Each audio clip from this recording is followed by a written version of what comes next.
اللہ کے حکم کے مطابق، اللہ کے حکم کے مطابق جو ماں باپ کہیں وہ بھی ماننا ہے، جو شوہر کہے وہ بھی ماننا ہے، جو باقی کہیں وہ بھی ماننا ہے۔ تو اطاعت جو ہے، جہاں پر اللہ کا حکم آ جائے وہاں پھر شوہر کی اطاعت لازم نہیں رہتی کہ اللہ کا حکم آ گیا، اللہ تعالیٰ مطلب اللہ تعالیٰ نماز کے لیے بلا رہے ہیں، ادھر اذان ہو رہی ہے، ادھر آپ کو کوئی منع کر رہا ہے کہ آپ نماز نہیں پڑھیں، تو پھر آپ حی علی الصلاۃ اور حی علی الفلاح کا جواب دیں گے، کیونکہ ماں باپ ہو، شوہر ہو، جو بھی ہو، اگر آپ کو اللہ کے حکم کو پیچھے کر رہا ہے تو آپ اس کی بات نہیں مانیں گے، کیونکہ اگر کوئی اللہ کے حکم کو پیچھے کر رہا ہے تو یہ شرک فی الحکم کر رہا ہے، تو پھر آپ نے اس کی بات نہیں ماننی۔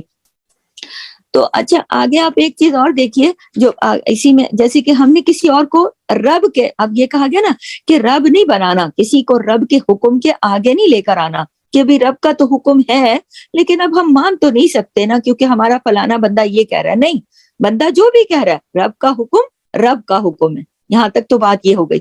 پھر یہ ہے کہ فَإِن اسی آیت کا لاسٹ پارٹ پڑھ رہی ہوں، آیت نمبر 64 کا، فَإِن تَوَلَّوْا، پھر اگر وہ منہ پھیر جائیں، فَقُولُوا اشْهَدُوا بِأَنَّا مُسْلِمُونَ، پھر وہ اگر منہ پھیر جائیں تو کہہ دو گواہ رہو کہ بے شک ہم تو مسلمان ہیں، فرما بردار ہیں۔ تو دیکھیے یہ آیت کے اس پارٹ میں ہمیں تبلیغ کا ایک بہترین طریقہ سمجھ میں آ رہا ہے، بہترین طریقہ سامنے آ رہا ہے کہ جب بھی آپ لوگوں سے بات کریں تو ان کے اپنے لیول پہ جا کے بات کریں، ان کے کامن گراؤنڈز پہ جا کے بات کریں، اختلافی مسئلوں کو ہوا نہ دیں، اختلافی مسئلے اور ان باتوں سے نہ شروع کریں کہ جس میں سے پہلے ہی کوئی لڑائی جھگڑا شروع ہو جائے، جہاں سے بات شروع ہو، موافقت ہو ہی کوئی نہ کوئی، چانس ہی کوئی نہ ہو، لیکن لڑائی ہو جائے۔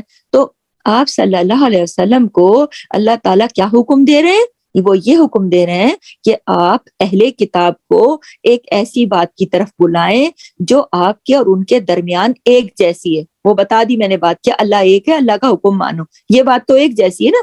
یہود و نصارہ بھی دیکھیں نا، آج بھی یہود و نصارہ اللہ کو تو ایک مانتے ہیں، اللہ کو مانتے ہیں ایک، لیکن کیا کرتے ہیں؟ اس کے ساتھ شرک بھی کرتے ہیں۔ تو بات یہ ہے کہ توحید ثابت نہیں ہوتی جب تک کہ نفی اور اثبات، نفی کس کو کہتے ہیں؟ انکار کرنے کو، اور اثبات کس کو کہتے ہیں؟ اقرار کرنے کو، دونوں ایک ساتھ نہ ہوں۔ نفی یعنی کہ لا الہ کہنا، یہ ہے نفی، یعنی کہ اللہ کے ساتھ کوئی بھی شریک نہیں ہے، اور الا اللہ اقرار ہے کہ اللہ کے سوا کوئی عبادت کے لائق نہیں، تو یہ اقرار ہے، اثبات ہے یہ۔ تو جب تک کوئی لا الہ نہیں کہے گا تو پھر اس کا الا اللہ قبول نہیں ہوگا نا، یعنی اللہ کے ساتھ کوئی بھی شریک نہیں ہے۔ تو بہت سے لوگ ہیں جو کہتے ہیں اللہ، ہاں جی اللہ مالک ہے، اللہ خالق ہے، اللہ رب ہے، اللہ ہی سب سے بڑا ہے، حتیٰ کہ آج تو مشرکین بھی کہتے ہیں کہ اللہ سپریم پاور ہے، لیکن اس کے ساتھ اوروں کو شریک کر دیتے ہیں، تو یہ بہت بڑی خطرناک غلطی کرتے ہیں۔ تو اللہ کو مان لینا، صرف مان لینا ہی کافی نہیں، بلکہ جب تک اللہ کے سوا دوسروں کو اللہ کے درجے پہ نہیں لانا، دوسرے سارے معبودوں کی نفی کرنی ہے، تب اللہ، جب ہم کہتے ہیں نا لا الہ الا اللہ، یعنی اللہ کے سوا کوئی عبادت کے لائق نہیں، تو ہمارا الا اللہ جو ہم کہتے ہیں نا، تو پھر ہمارا وہ الا اللہ بھی قبول ہے نا، کہ جب ہم کہتے ہیں اللہ کے سوا تو کوئی عبادت کے لائق نہیں، کوئی معبود نہیں، تو یہ سارے معبودوں کی نفی ہے۔ سمجھ میں آ رہی بات؟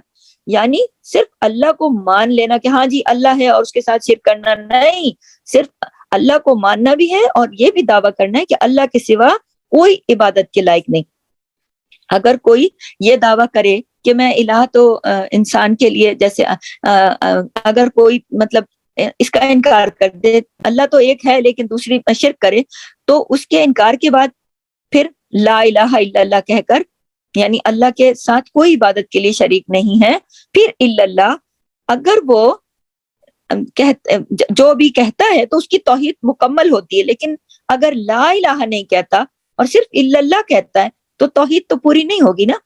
توحید کا پورا پیغام کیا ہے؟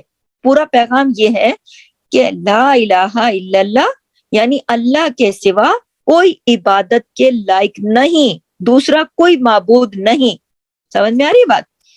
اگر یہ پیغام آپ نے دیا اور وہ پیغام نہیں لے رہے تو پھر کیا کرو؟ پھر کیا کر رہے ہیں وہ لوگ؟ فَإِن تَوَلَّوْا، پھر بھی وہ منہ پھیر جائیں، فَقُولُوا اشْهَدُوا بِأَنَّا مُسْلِمُونَ، تو ایسا کریں کہ تو پھر آپ یہ کہہ دیں کہ بھئی ہم تو مسلمان ہیں، ہم تو توحید کی بات کو ہم تو توحید پر، ہماری تو یہ توحید ہے لا الہ الا اللہ، اور اگر آپ نہیں مانتے تو پھر ہم تو مسلمان ہیں۔ تو اس سے پتہ یہ چلتا ہے کہ کسی کو اسے یہ چیز بھی بیچ میں لیسن بھی ہے نا ہمارے لیے، کہ جب ہم کسی کو بھی اسلام کی دعوت دیں تو جہاں تک اصولی بات ہو نا کسی کے، تو وہاں تک تو اس کی اگلے کی بھی بات اگر ٹھیک ہے تو وہاں تک تو ہم اس کے ساتھ موافقت کریں، لیکن اگر وہ حد سے بڑھ جائے اور اللہ کے ساتھ دوسروں کو شریک کرنے لگ جائے، پھر اس کا ساتھ نہیں دینا چاہیے، چاہے وہ آپ کا کتنا عزیز کیوں نہ ہو۔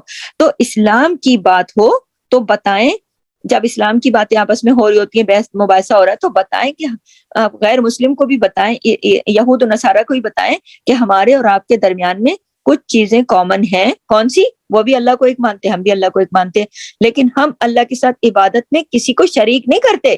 اللہ جیسی عبادت ہم کسی اور کی نہیں کر سکتے، کوئی اللہ کا بیٹا وغیرہ نہیں مانتے ہم کہتے ہیں اللہ ایک ہے، وہ ہمیشہ سے ہے، وہ ہمیشہ رہے گا۔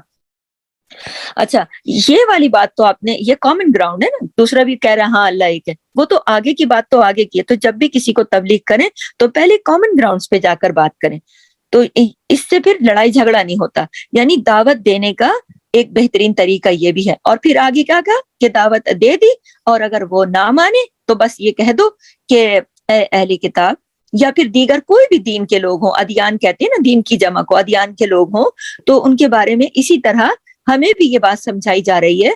اللہ تعالیٰ نے یہ بات نبی کو سمجھائی اور قرآن میں رکھی تاکہ ہم بھی یہ سمجھ جائیں کہ ہمیں بھی باقی لوگوں سے، باقی دین کے جو ادیان ہیں ان کے لوگوں سے اگر بات کرنی ہے تو موافقت کے ساتھ کرنی ہے، مفاہمت کے ساتھ کرنی ہے، مطابقت کے ساتھ کرنی ہے۔ ٹھیک ہے، دیکھیں یہ بات تو غیر مسلموں کے لیے ہو رہی ہے، لیکن اگر مسلمانوں کے درمیان کسی معاملے میں اختلاف ہو تو پھر طریقہ کیا ہونا چاہیے؟ ہاں، آپ سوچیں نا کہ کیا طریقہ ہونا چاہیے۔ مثلا اگر ایک گھر میں چھوٹے لیول پر آ جاتے ہیں ہم، ایک مطلب گھریلو زندگی ہے، ایک میاں بیوی ان کے درمیان جھگڑا ہے، تو اگر آپ اور میں صلح کرانا چاہتے ہیں تو ہم نے کیا کرنا ہے؟ ہم نے کن ایشوز پہ بات کرنی ہے؟ وہی نا جو ان دونوں کے کامن انٹرسٹ ہیں، ہم ان پہ بات کریں گے نا۔ عموماً ہم لوگ سمجھاتے ہیں، ہم کہتے ہیں دونوں کے ہوتے ہیں نا، بچے تو دونوں کے ہوتے ہیں، تو ہم کہتے ہیں دیکھو ان بچوں کا، ان کی طبیعت، ان کی مطلب حالت دیکھو، ان کی پرورش پہ نظر ڈالو۔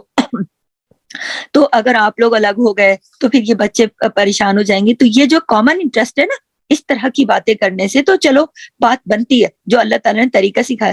لیکن اگر ہم بیچ میں سے ان نقطوں کو اٹھانا شروع کر دیں جن کی وجہ سے ان کے درمیان پہلے ہی لڑائی ہوئی تھی، بھائی یہ تو صحیح لڑکی نہیں ہے، لڑکی سے کہیں بھائی شوہر تمہارا صحیح آدمی نہیں ہے، تو کیا ہوگا؟ بات تو بڑھے گی نا، بات تو بجائے سدھرنے کے بات بگڑ جائے گی۔ اختلافی مسئلوں کو ہوا نہیں دینی چاہیے کبھی بھی۔ یہ آپ کے اور میرے لیے اس آیت میں لیسن ہے کہ کبھی بھی اختلافی مسئلے کہ جس کے اوپر لڑائی ہو رہی ہے، ہم اسی کو اٹھا کے دکھائیں کہ ہاں جی اس میں یہ خرابی بھی ہے، ہاں جی اس میں یہ خرابی بھی ہے، تو پھر مسئلہ کیسے سولو ہوگا؟ مسئلہ تو سولو ہی نہیں ہوگا۔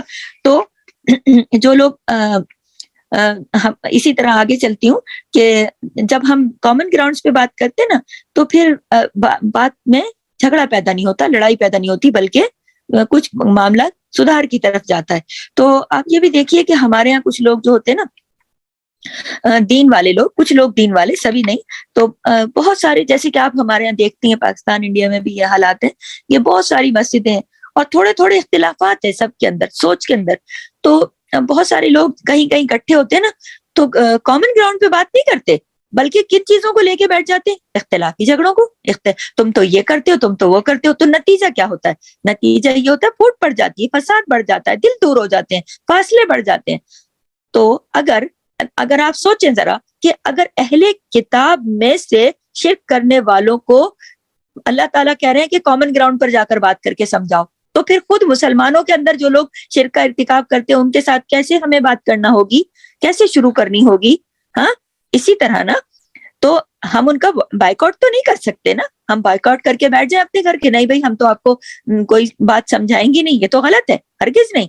کیونکہ بات کو شروع کہاں سے کرنا ہے؟ اتفاقی باتوں سے، کیونکہ ان کو بھی اتفاقی باتوں سے شروع کریں گے تو بات سمجھ میں آئے گی، طریقے سے بات کو سمجھائیں گے کہ دیکھو یہ تم بھی مانتے ہو نا، دیکھو یہ طریقہ ہوتا ہے، ہم چھوٹے بچوں کو بھی اسی طرح سمجھاتے ہیں نا، تو ہم بعض اوقات بڑوں کو بھی اس طرح سمجھاتے ہیں کہ دیکھیے آپ اس بات پر یقین رکھتے ہیں، ہے نا، ہم بھی اس بات پر یقین رکھتے ہیں، دیکھیں ہماری اور آپ کی یہ بات ایک جیسی ہے، دیکھیں یہ ٹھیک ہے نا، یہ ٹھیک ہے، یہ ٹھیک ہے، اور یہ والی بات ٹھیک نہیں ہے۔ تو یہ ہو گیا آرام سے کسی کو تبلیغ کرنے کا طریقہ۔ اور پھر ہم یہ بھی ساتھ میں کہتے ہیں دیکھیں یہ ٹھیک بات نہیں ہے نا، کیوں ٹھیک بات نہیں ہے؟ یہ اس لیے نہیں ہے کہ یہ اللہ نے نہیں فرمائی۔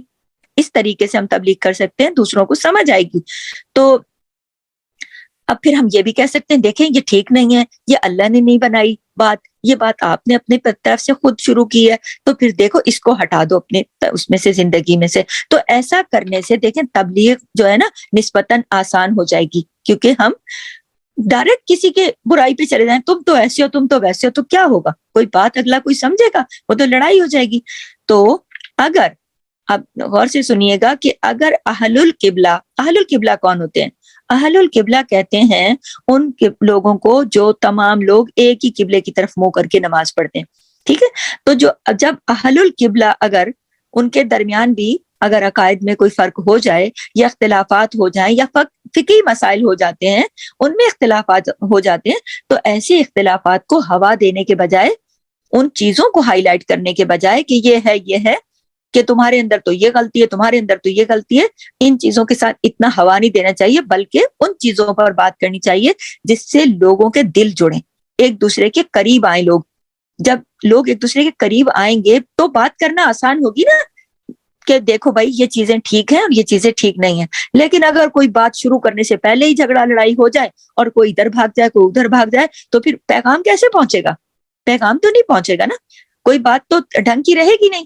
دیکھیں صحابہ کرام کے درمیان بھی بعض اوقات فقہی مسائل کے اوپر اختلافات ہو جاتے تھے، لیکن وہ کوشش کرتے تھے کہ بات طریقے سے کریں، آپس میں دل پھٹے نہیں، دل جڑے رہیں۔ تو وہ اس بات کو سمجھتے تھے کہ دیکھیں یہ سوچ میں فرق ہے اور دلوں میں فرق نہیں آنا چاہیے۔ آپ کو یہ بات سمجھ میں آ رہی کہ دیکھیں سوچ کا جو اختلاف ہے نا، اس بات کو غور کیجیے گا کہ سوچ کا اختلاف اور دلوں کا اختلاف یہ دو الگ الگ چیزیں ہیں۔ جب کیسے؟ اس طرح کہ جب سوچ میں اختلاف ہو تو انسان اکٹھا رہ سکتا ہے نا، لیکن جب دلوں میں اختلاف ہو جائے، دلوں میں پھوٹ پڑ جائے، دلوں میں ہی جگہ باقی نہ رہے، پھر انسان اکٹھا نہیں رہ سکتا۔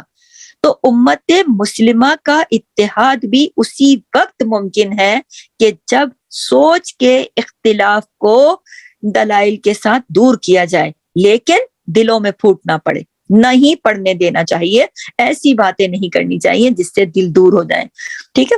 تو دلوں میں جو دوریاں ہیں نا ہرگز نہیں ہونی چاہیے، کیونکہ دلوں کی دوریاں ہی اصل دوریاں ہوتی ہیں۔ بعض اوقات لوگ نظریے میں بھی ایک ہوتے ہیں مگر ان کے دل ایک نہیں ہوتے۔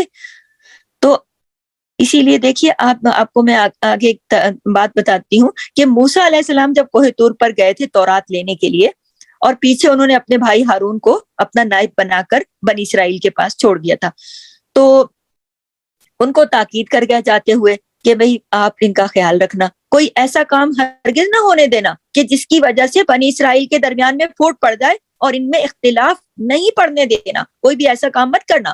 موسیٰ اپنے بھائی ہارون کو یہ تاکید کر کے گئے تھے کہ بنی اسرائیل کے درمیان پھوٹ نہ پڑنے دینا۔ اب دیکھیں کیونکہ ایک سوچ رکھنے والوں کے درمیان، کیوں کہا یہ تاکید اس لیے کی کہ ایک سوچ رکھنے والوں کے درمیان پھوٹ پڑنا اور پھر لوگوں کا آپس میں لڑنا، یہ اللہ کے عذاب کی ایک شکل ہوتی ہے۔ آپ اس کو چھوٹے لیول پر بھی دیکھیں، گھروں میں بھی دیکھیں، باہر بھی دیکھیں، محلوں میں بھی دیکھیں، اور اس بات کو غور کریں، اپنے پلوں میں باندھیں کہ یہ ایک سوچ جو رکھ رہے ہوتے ہیں نا، ایک سوچ کے تحت ایک محلے میں آ کے لوگوں نے آبادی کی، اپنے اپنے گھر لیے، سوچ ایک ہی تھی نا کہ یہاں چلو اچھا ہے ماحول، یہ جگہ ہمارے لیے ٹھیک ہے، سوچ تو ایک ہی تھی نا، لیکن پھر کیا ہوا؟ آپس میں لڑائی جھگڑا ہو گیا۔ تو یہ یاد رکھیے کہ یہ اللہ کے عذاب کی ایک شکل ہوتی ہے، یہ تفرقہ بازی، یہ سب اللہ کا عذاب ہے۔ اتفاق، اتحاد اور باہمی محبت اللہ کا انعام ہوتی ہے، اللہ کا انعام ہوتی ہے، اس پر اللہ کا شکر ادا کرنا چاہیے۔ تو اسی وجہ سے آپ دیکھیں کہ بنی اسرائیل نے موسیٰ کے جانے کے بعد، آپ دیکھیں کہ جب موسیٰ تو چلے گئے پہاڑ پہ تورات لینے، کوہ طور پہ اللہ نے بلا لیا 40 راتوں کے لیے، اب بنی اسرائیل نے پیچھے سامری کی باتوں میں آ گئے، بچڑے کو معبود بنا لیا۔ ہارون علیہ السلام نے بہت سمجھایا، لیکن ایک حد تک ہی سمجھا سکتے تھے نا، اس سے آگے پھر انہوں نے کچھ بھی نہیں کیا، کچھ بھی نہیں کہا. کیوں نہیں کہا؟ اس لیے کہ پھر اگر وہ زیادہ کہتے تو ان کے اندر فرقے بن جاتے نا، ان کے اندر ٹولے بن جاتے، دو الگ الگ پارٹیاں بن جاتی. کون سی؟ ایک پارٹی ہارون کو سپورٹ کرتی اور ایک پارٹی سامری کو سپورٹ کرتی، دو ٹکڑوں میں بٹ جاتے. اس وجہ سے تفرقے سے بچنے کے لیے، گروپوں میں بٹنے سے بچنے کے لیے کتنا بڑا کام کیا انہوں نے، کہ انہوں نے کچھ بھی نہیں کہا، چپ چاپ بیٹھے رہے ہارون علیہ السلام. اب ہوا یہ کہ موسیٰ جب واپس آئے، حال دیکھا، ہارون کو سخت ڈانٹا، بال کھینچے، غصہ کیا، ان کے ساتھ بہت انہیں باتیں سنائی کہ تم نے میرے پیچھے یہ نیابت کی ہے، تم نے ایسا کیا، تم نے ایسا کیوں کیا. تو ہارون علیہ السلام نے جواب دیا کہ میں نے کچھ نہیں کیا، لیکن میں نے ان کو جتنا میں سمجھا سکتا تھا سمجھایا، اس سے زیادہ میں نے کچھ نہیں کہا، کیونکہ مجھے یہ ڈر تھا کہ کہیں یہ لوگ آپس میں بٹ جائیں گے، دو پارٹیاں بن جائیں گی، تو کہیں یہ نہ کوئی کہے کہ بنی اسرائیل کے درمیان انہوں نے پھوٹ ڈال دی. کس نے؟ ہارون نے پھوٹ ڈال دی. تو ایسے کاموں سے سبق کیا مل رہا ہے ہمیں ایسے کاموں سے بچنا چاہیے جس سے لوگوں کے درمیان پھوٹ پڑے. اسی لیے چھوٹے چھوٹے معاملات میں بھی ہمارا دین تربیت کرتا ہے کہ چھوٹے چھوٹے معاملات کون سے ہیں. فرض کریں کہ ایک بندہ سودا کر رہا ہے کسی بھی چیز کا، آپ نے دیکھ لیا، اب یہ عموماً لوگ کرتے ہیں نا کہ ایک کہیں سے خبر مل گئی تو سوچا میں تھوڑے پیسے اوپر دے کر میں خریدوں، تو یہ غلط بات ہے. سودے کے اوپر سودا نہیں ڈالنا چاہیے، کیونکہ اس سے کیا ہوگا؟ دل پھٹ جاتے ہیں، اس سے دلوں میں نفرت آ جاتی ہے. اسی طرح خطبے پہ خطبہ ڈالنے سے بھی منع کیا گیا. خطبے پہ خطبے کا کیا مطلب ہے؟ خطبہ سے مراد یہ ہے، خطبہ کہتے ہیں اگر کوئی بندہ کسی جگہ کسی کے گھر سے رشتہ مانگ رہا ہے اور دوسرا کیا کرے، اس کے اچھا یہ رشتہ مانگ رہا ہے، میرا بیٹا تو اس سے زیادہ خوبصورت، میرا بیٹا تو اس سے زیادہ قابل ہے، میں جا کے رشتہ مانگوں، اس کو کہتے ہیں خطبے پہ خطبہ ڈالنا. تو اس سے ہمارے دین میں منع کیا گیا کہ اگر کوئی کسی جگہ رشتہ بھیجے تو دوسرا اس رشتے کے اوپر اپنا رشتہ نہ بھیجے. کیوں؟ کیونکہ لڑائی ہو جائے گی اور ہاتھ کسی کے کچھ بھی نہیں آئے گا. کوئی دیکھیں ہمارا جو دین ہے وہ اس لیے منع کرتا ہے کہ بنیادی تعلیم ہے کہ انسانوں کے درمیان تمام لوگوں کے تعلقات باہمی طور پر اچھے رہیں، اخلاق کے ساتھ رہیں، اور ان کے درمیان ہرگز پھوٹ نہ پڑے. اور پھر یہ کہ اگر لوگ آپ کی سوچ کے ساتھ اتفاق نہ کریں تو آپ اصول کو جانے نہ دیں، آپ اپنے اصول کو جانے نہ دیں.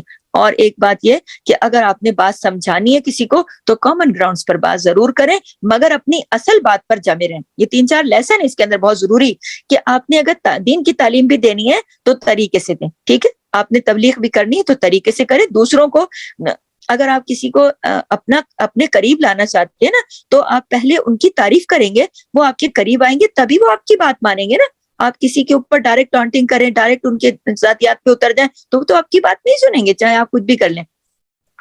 دین کا جھنڈا بھی ہاتھ میں لے کے کھڑے ہو جائیں تو لوگ اس کو بھی نہیں دیکھیں گے. تو یہ سب ضروری چیزیں ہیں.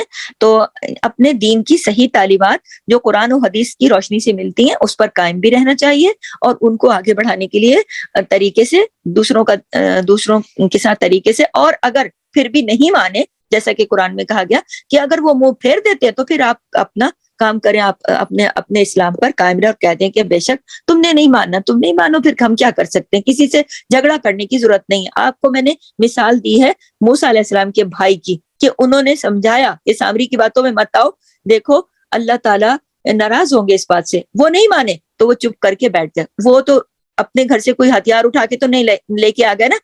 اس سے کیا ہوتا کہ لڑائی ہو جاتی. اگر وہ ایک گروپ جو تھے کچھ ان کا ہارون کا ساتھ دیتے اور کچھ ان کا سامری والوں کا ساتھ دیتے، دو گروپوں میں بڑھ جاتے تو ایک بڑا فساد کھڑا ہو جاتا، جو کہ ہمارے دین میں منع ہے. اس آیت کا خاص پیغام ہے یہ بھی کہ آپ نے طریقے سے کرنی ہے، آپ نے پیغام دینا ہے تو کامن گراؤنڈز پر دینا ہے. اب توحید کا پیغام دینا ہے. دوبارہ میں اس آیت کا پیغام آپ کو سمجھا رہی ہوں کہ دیکھیے یعنی کوئی یہود ہو، نصارہ ہو، یا جو بھی مسلمانوں میں بھی کوئی ایسا ہو کہ جس کو آپ نے تبلیغ کرنی ہے تو آپ اس کو توحید کا پیغام دیں کہ اللہ کے سوا کوئی عبادت کے لائق نہیں ہے، اللہ کے ساتھ ہم کسی کو بھی شریک نہیں کریں گے، اور اللہ کا حکم آ جائے، اللہ رب ہے، اللہ کے حکم کے آگے پھر کسی دوسرے کا حکم نہیں ماننا، چاہے وہ کتنا بھی عظیم کیوں نہ ہو. اور پھر اس کے بعد یہ کہ اگر آپ نے کسی کو دین کا پیغام دے دیا اور وہ مان جائے تو ٹھیک ہے، نہیں مانے تو جھگڑنے کی ضرورت نہیں ہے. اور اپنے دین پر قائم رہنا ہے, دوسروں کی باتوں کو اپنے اوپر دوسروں کے رنگ میں خود نہیں رنگ جانا. ٹھیک ہے, تو یہاں پر یہ ہماری آیت نمبر 64 یعنی 64, آیت نمبر 64 کمپلیٹ ہوتی ہے. اب میں آیت نمبر 65 پر جاتی ہوں. 65 پر ریکارڈنگ لمبی نہ ہو جائے کہیں زیادہ, دیکھ نظر میں رکھیے گا, اگر پاز کرنا ہے تو.